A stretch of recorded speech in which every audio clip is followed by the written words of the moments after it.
In ballet, the big ballets, the Swan Lakes and the Sleeping Beauties and all of the things that we grow up learning and performing as part of our development as dancers.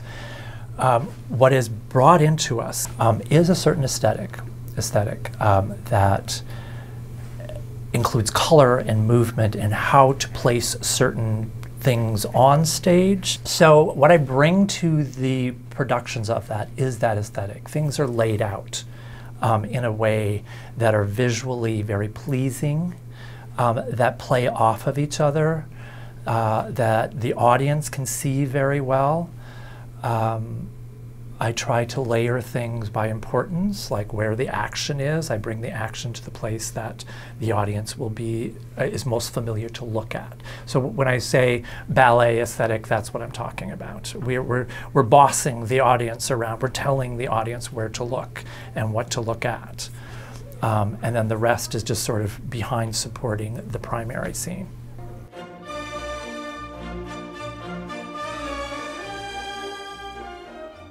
I block what the scene will look like movement-wise.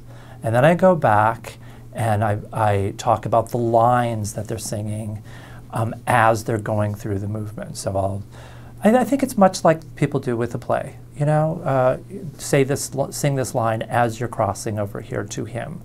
Don't turn until he replies in this way.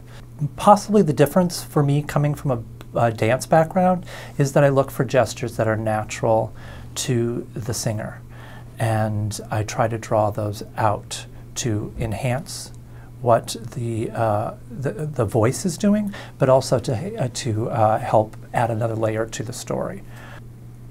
I think in terms of directing, what I find the biggest challenge in is knowing.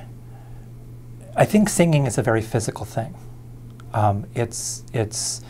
They feel it in their bodies. They feel the note, and sometimes to layer the movement on it, because movement for me is a feeling kind of thing.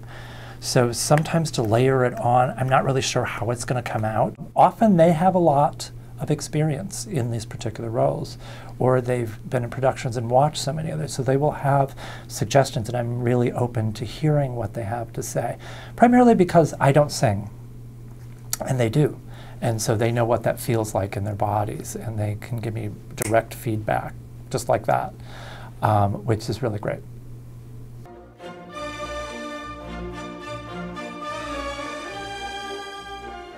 You know, I think the actual opera was written to be in the early 18th century. We're taking it to Belle Epoque, which is, you know, the early 19th century, late 18th into the 19th. And mostly because we like the clothes for that. No, and there's a lot of information available about what the customs were and the culture was around that period of time. I'm also very curious. You know, all of the great heroines of a certain period of time were courtesans. What makes a person want to be that? And you know, there's sort of thoughts about what made Violetta become a courtesan. All of those things are just really interesting to me.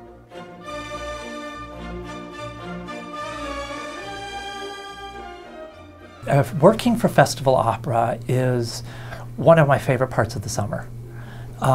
It's a group of people that get together to do a project, different operas. We do 2 operas per summer.